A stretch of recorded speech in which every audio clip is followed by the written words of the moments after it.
That's me over there, the second one in line. And I am a very sad Jeep my first day as a civilian. Here I am with a medical discharge, and it looks like I'm ending up in a junkyard. But the specialists go to work on me, and in a couple of days I am pulling a 26,000-pound truck like it is a 37-millimeter gun. Naturally, when the word gets around that me and a dozen of my buddies are discharged from the Army, the telephone lines into Chicago are jammed.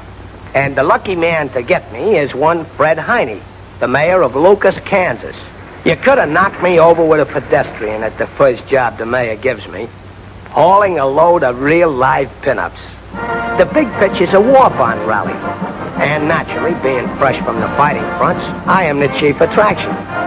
Especially as I am making my first appearance as a civilian. A very important event. And pipe those civvies, huh? Fancy seat covers and a red paint job. I help unload a great many war bonds that day.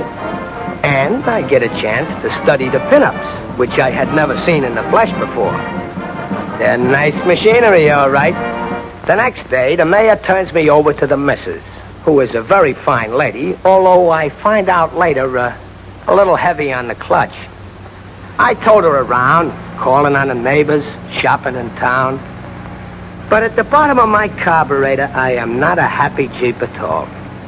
And the pinups say I am a very cute character indeed, so I'm on my best behavior. But all the time, I keep thinking what my old outfit would say if they could see the work I was doing now. The Jeep was never cut out for this kind of life. But I am getting worry lines for nothing. Because one day I find a wagon attached to my rear end, and I am working. I began to change my mind about the pinups. Maybe the guys were right about the dolls being good for something, because it seems that they are doing most of the work on the farm. Of course, I gotta admit, working with dames does have certain advantages. What a touch. And right in my most ticklish spot. There was never anything like this in Italy. And when they step on the accelerator, brother, I think I'm gonna blow my spark plugs. Right away, the mayor gets hep to the fact that I take the farming like little Bo Peep, making with the fertilizer, hauling ice, doing every job a hay burner does, only better.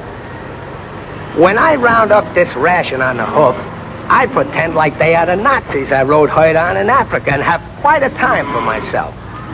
The moos take one look at me and know I mean business. Why, it is just like being in them Western pictures.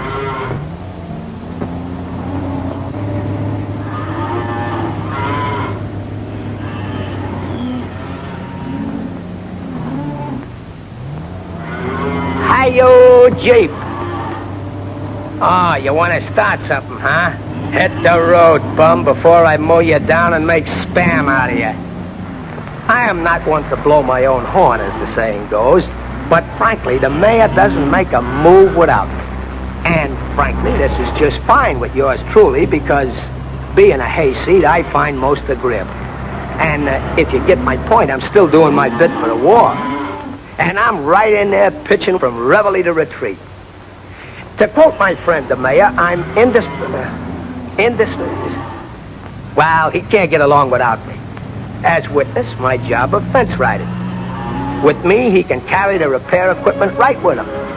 Just the other day, the mayor looks at me and says, war stinks. But something good has come out of it already. And I wanted to tell him it's only the beginning, Mayor. Only the beginning.